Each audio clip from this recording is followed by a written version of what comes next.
Программабызды улантабыз. Эми таңкы мейман түрмөгүбүздү баштайбыз. Бүгүн биз ушул гепатит С жана Б боюнча акысыз тест түрлөө өткөнү жатат. Ушул багытта сөз кылмакчыбыз. Келген мейманыбызды тааныштыралы. Республикалык ден соолукту чыңдоо жана массалык коммуникация борборунун адиси Айжаркын Эгембердиева студиябызда отурат. Кутмандыгыңыз менен. Саламатсыз, кош келдиңиз.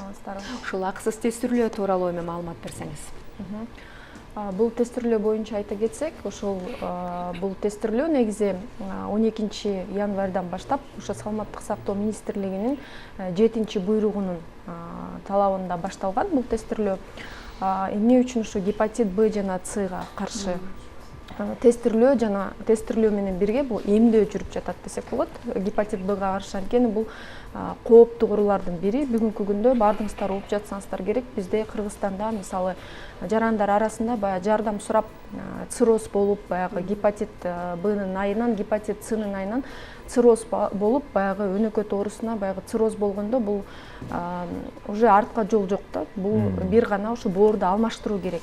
Ошондуктан ошондой жарандар арасында ошондой оорулар көп бизде Кыргызстанда. Ошондуктан ошого каршы бүгүнкү күндө бул тест түрлөө жүргүзүлүп жатат.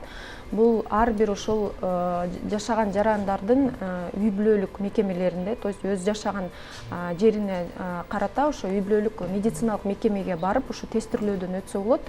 Тест түрлөөдөн ошо гепатит Бдан, Цдан, анан ошондой эле дагы муну менен бирге ВИЧ инфекцияга карата бекер тест түрлөө жүргүзүлөт. Тест түрлөө деген эмдөө деген кандай?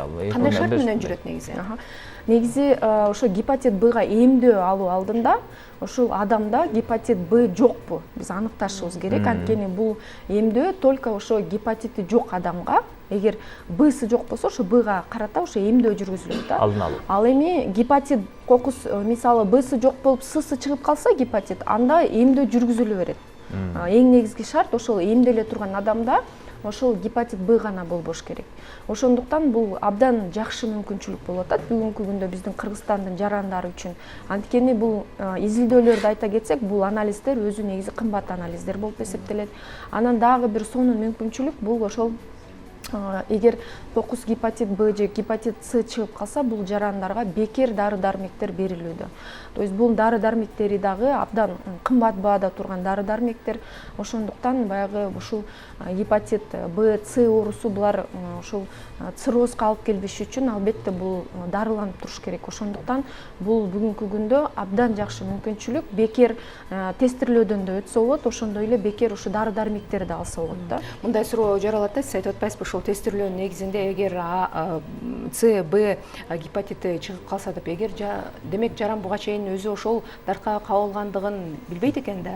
Чындыгында айтсак, бул гепатиттер негизи бул абдан кооптуу оорулар, адамга абдан зыян келтирүүчү оорулар. Мисалы гепатит С жугуп калган адамга бир 10 жылдын ичинде эгер өзүн карабаса, дары-дармектерди ичпесе, бул циррозго айланат. Өзү билбейт, бирок симптомдор көрүнбөйт экен демек. Көп учурда эч кандай симптомдор болбойт. Ушунусу менен кооптуу десем болот. Мисалы адам жөнөкөй адамдар катары, жарандар катары жүрө берет да, бирок кокус баягы анализ тапшырып калганда, мисалы жумушка орношкондо, же болбосо баягы пландуу операция деп коет, бизге операцияга даярданып эметип атканда случайно анализи чыгып калганда ошондо билип калышы мүмкүн. Көп учурда эч кандай симптомдор болбойт. Бир гана өтүшүп кеткен учурда баягы оң жагы ооруп, ошентип билинип калышы мүмкүн да. Ошондуктан бул абдан зыяндуу оорулар, ушу 10 жылдын ичинде циррозго алып келүүчү оорулар, эгер дары-дармектерди ичпесе. Дары-дармектер дагы бул абдан кымбат дары-дармектер. Ошондуктан бүгүнкү күндө өкмөт тарабынан абдан жакшы шарттар түзүлүүдө.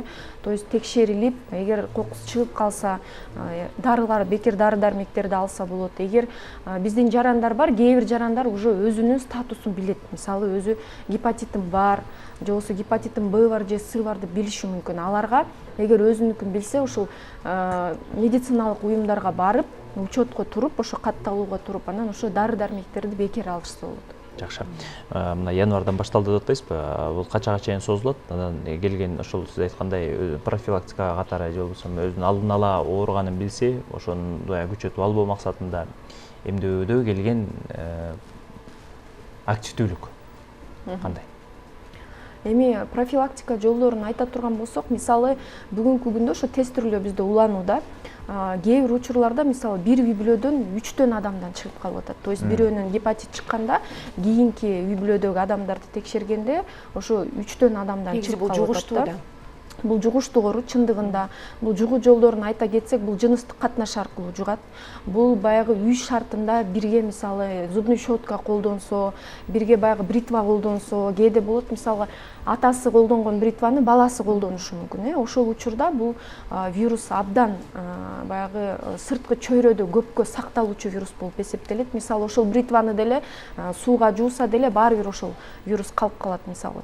Ошондой үй шартында дагы мочалкалар аркылуу баягы мисалы кыздар айта кетсек, энеси, кызы бир жанакы маникюр, педикюр жасоочу инструменттер менен бирге колдонушу мүмкүн. Ошол учурда баягы жугат да бул.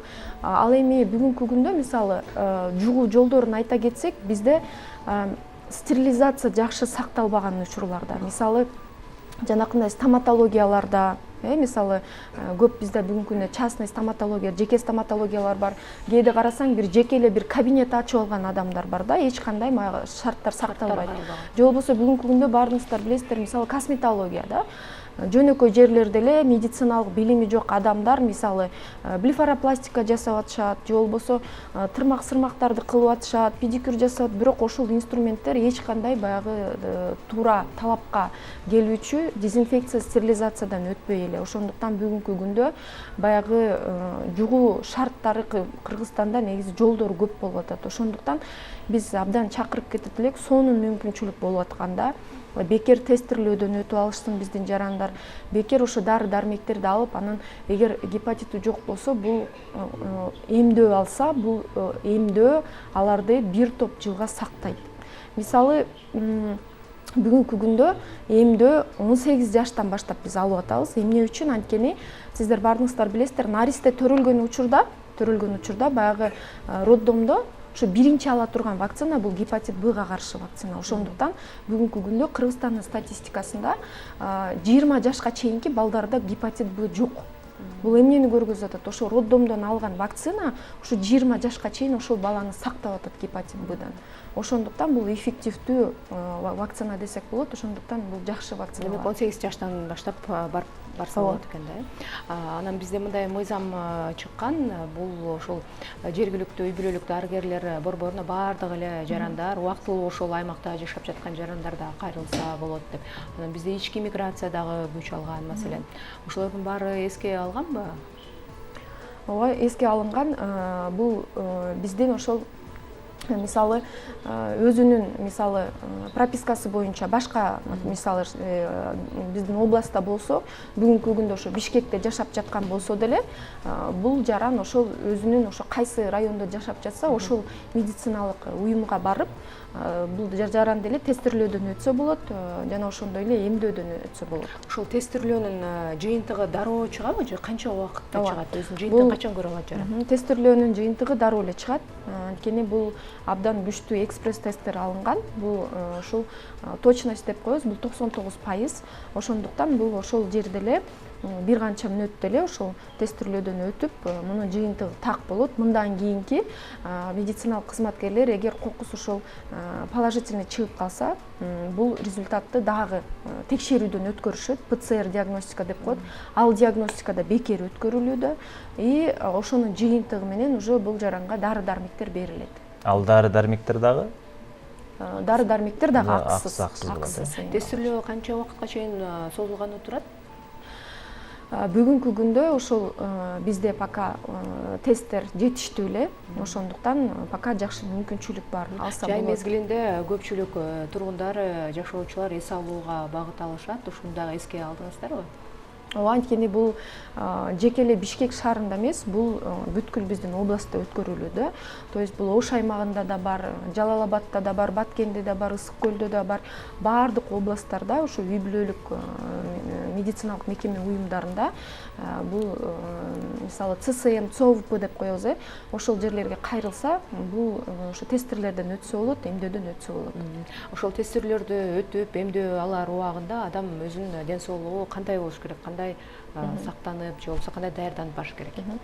Эми бул жерде бир эле бизде сураныч бар, ушу биздин жарандарда ач карын барса жакшы болот эле депчи. Бирок эгер кокус баягы тамак жеп алган болсо деле эч нерсе болбойт, барып тестирлөөдөн өтө берсе болот. Анткени бул жыйынтык кайра дагы бир ирет текшерилет. Эгер мисалы положительный болуп калса, кайра бир ирет текшерилип ПЦР диагностикадан, анан кийин гана жыйынтык чыгарылат. Бул практика, бул тажрыйба мурда да колдонулганбы бизде же бул эле жыл болуп атат тестирлөө? Эми биздин жарандар боюнча айта кетсек, чындыгында мындай мамлекетке мындай массалык түрдө мындай боло элек болчу. Бирок биз медицина кызматкерлери арасында, бул медицина кызматкерлери үчүн шарт, ар бир медициналык кызматкер бул ошол 3 жолу эмдөөдөн өтүш керек. Бул ошол эмдөөнүн, гепатит Б-га каршы эмдөөнүн схемасын айта кетсек, бул 3 жолу эмделет адам. Бул мисалы бүгүн эмделет турган болсо, 1 айдан кийин дагы бир дозасын алат, ал эми акыркы дозасын бул 6-айда алат. Ошол 3 доза ушул адамды бир топ жылга чейин сактайт. Ошондуктан 3 дозаны толук алуу шарт. Эгер биздин жарандар мисалы бир дозаны алып туруп барбай калса, бул адамдын иммунитети ошо гепатит Б-га каршы клеткалар көтөрүлбөй калышы мүмкүн, аз болуп калышы мүмкүн, бул аны сактаганга жетпей калышы мүмкүн. Ошондуктан бул жерде 3 ирет өткөрүлүш керек. Медициналык кызматкерлер дагы точно эле ушундай график менен эмделишет, схема менен. Бүгүнкү күндө айта турсак, медициналык кызматкерлер үчүн шарт.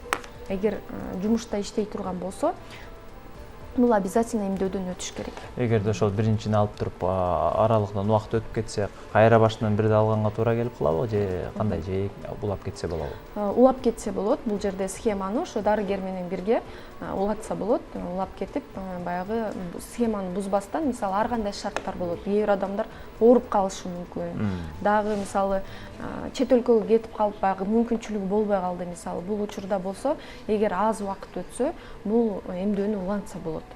Жакшы, анан мындай дагы суроо жаралат да, сиз айтып атпайсызбы, медицина кызматкерлери алуусу шарт деп.